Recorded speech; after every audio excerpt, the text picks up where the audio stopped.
So the quiz question for today concerning John Dewey is, how did John Dewey impact education? Or something like that. I have it in the notes. I mentioned to David that the two quiz questions on my notes numbered 30 are the last quiz questions for the semester. I won't have other quiz questions for next week. Remember this week we only have class today. Wednesday is a holiday.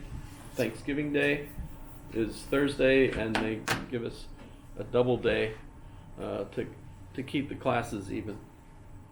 So you get Wednesday off as well. By the way, if you're students, I think that's what you all are, you can go to the holiday feast at the Gorsuch Commons tomorrow evening. Is that right? You've been informed of that? The 25th. 25th. You can get all the things, turkey, the turkeys are dead, so don't worry. However, you could go and eat all that stuff, and that's at the Gorsuch Commons. I don't remember what time it was, so please look it up. But so we don't have class Wednesday, so we'll have two classes next week, Monday and Wednesday, and we'll be talking about all the rest of the philosophers really that I can fit in, but mostly Wittgenstein. We might talk about Wittgenstein a little bit today because he's influenced by Dewey, and that was part of my thesis even. So that's fun to mention. The another one we might talk about is Bertrand Russell, because Bertrand Russell read Dewey's New Logic and critiqued it because he didn't like it. So we have our own critique of Bertrand Russell in that regard. And then we do have one final class, which would be the final. So it's a double session in the final week, and I believe it's Wednesday, and I believe it starts early. So instead of a regular time, it starts. Am I right? Anybody know? Did anybody actually check it? It starts at 10. It starts at 10. I should double check that because that's just what it's always been for this semester. But theoretically, I should have checked the actual schedule, but I'm pretty sure that's right. And if you're in a conflict because of that final schedule and you can't make it to this class, that's fine. My class is not required for you on the final schedule because I don't actually have a final because it's all email, right? Third test and the term paper, please send me at your leisure. In fact, at least one person has already completed everything and I've emailed her an A, thank you, and please come anyway, and hopefully she does. So that's fun. But the session is a requirement for me to show up. Remember, I'm the one that has the contract, and you guys are paying me. The university pays me, actually, and actually my wife gets all the money. So that's how that works. And so I'm the one that has to be here. So I will be here, and you're welcome to come, and we'll just talk about philosophy, any of the questions you might have, current philosophy, past philosophy, anything. What is philosophy? By the way, Dewey's concept of what is philosophy, I think, is better than James. Although James is the one that's famous for saying what is philosophy in one of his books, Pragmatism. Okay. So how did I get to that? I was going to look up the syllabus, but let's go to Horace Mann, because the quiz question was, how did Dewey influence education? And Horace Mann is also an American education reformer, and was the secretary of the Massachusetts State Board of Education which was the first Board of Education. So that's fun. But his educational process encouraged what became throughout various states one-room schoolhouses, and those one-room schoolhouses had one teacher, and all the kids came. At least as I understand it, we had all the kids come to one, and so you had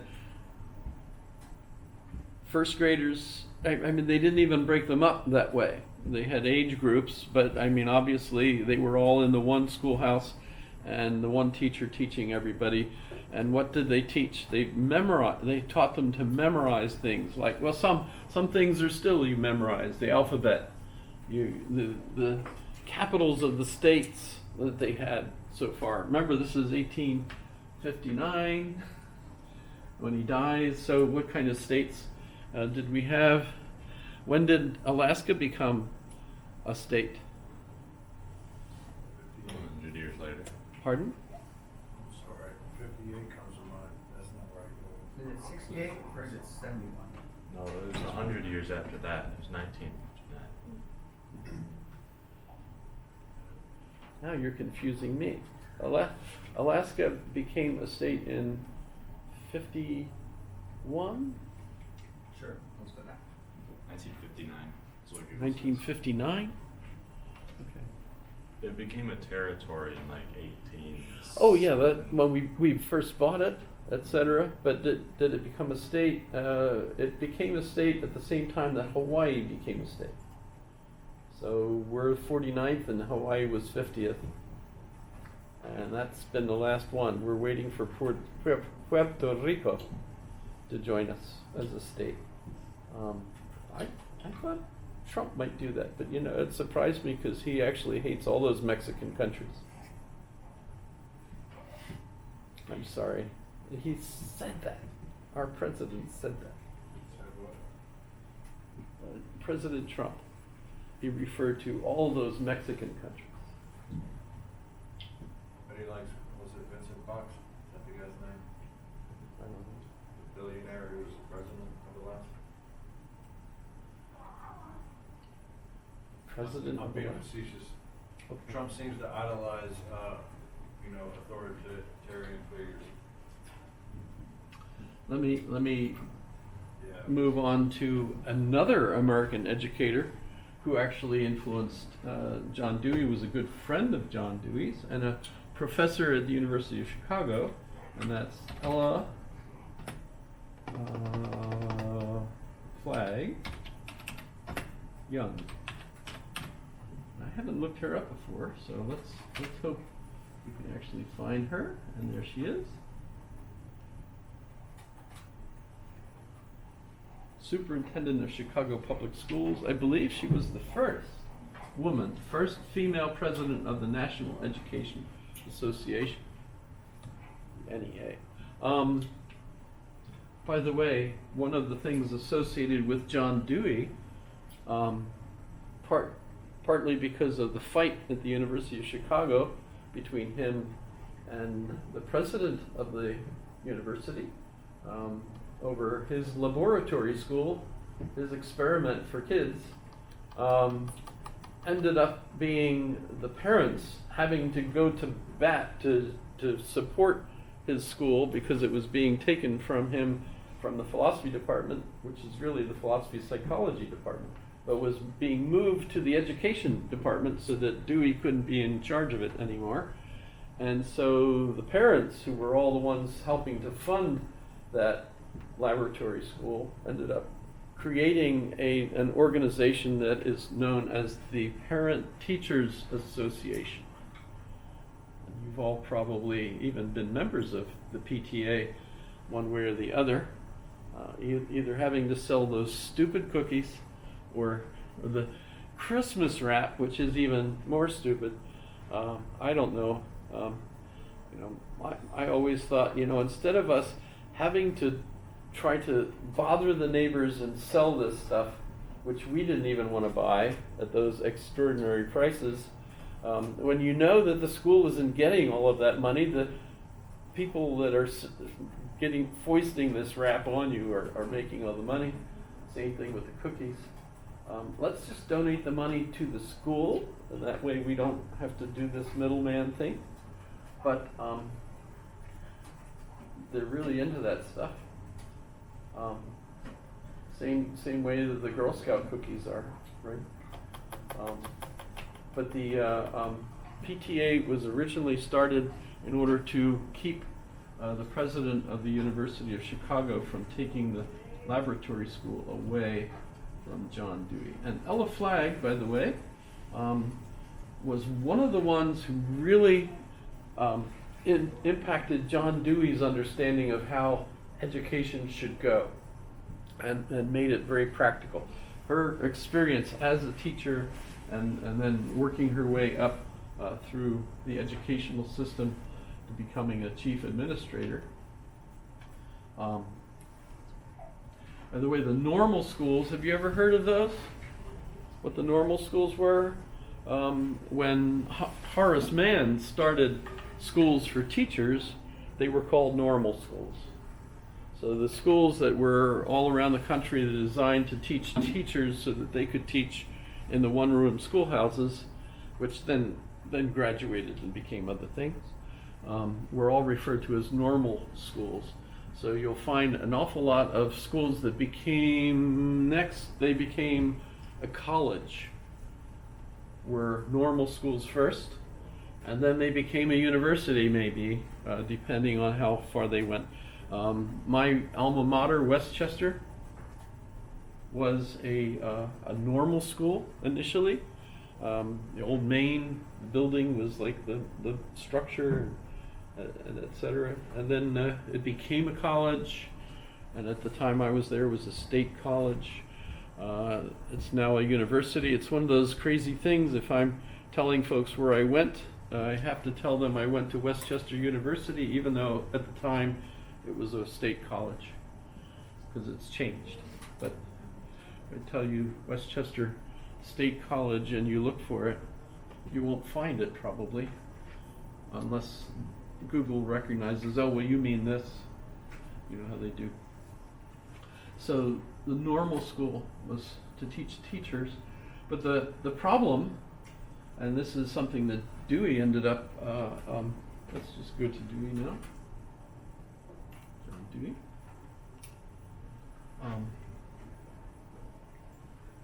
The problem that Dewey recognized was that if we're going to have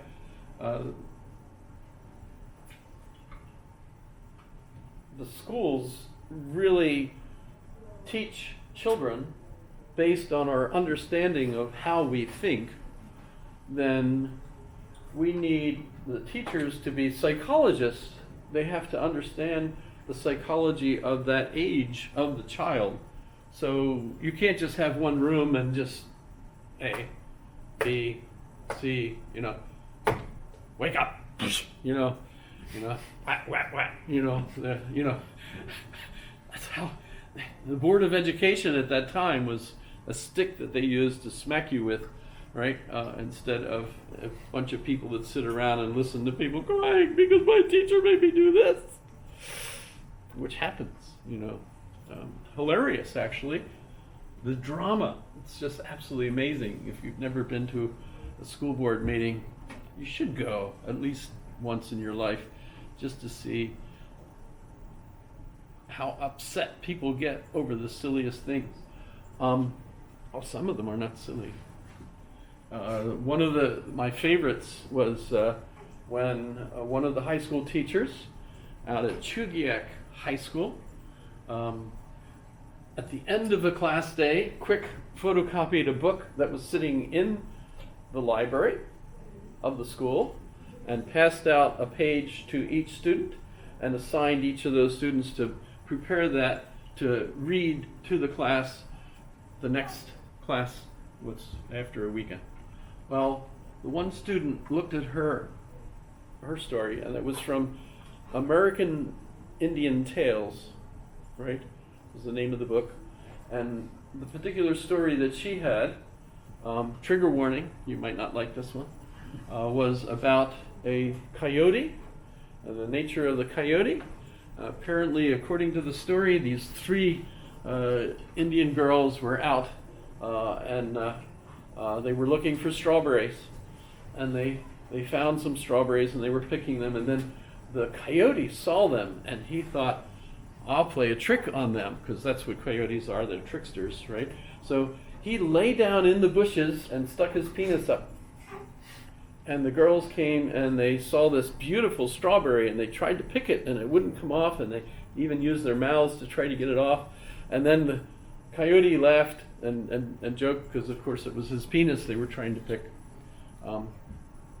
So the girls, the next time, they got even. They took off their clothes and they put blood all over their rear ends, and they lay there with their rear end sticking up. And the coyote was concerned, because he, of course, liked the village, and so he came over and he sniffed the first girl and he said, oh, she's dead, and sniffed the next girl, she's dead too. And by the way, each of them fart in his face, which is part of it. And then he smells the third girl and, oh, she's dead too. And they all farted in his face. And then they all roll over and they laugh because they got even with the coyote. So that's the story she had that she was supposed to present to the class. And she says, Mom, I have to read this to the class. And the mom and she were both horrified. So they came to the board meeting and presented this, and of course the teacher ended up getting yelled at, and he apologized. He said he just grabbed the book, he was in a hurry, he just photocopied, enough for each student, and then hadn't even read them himself.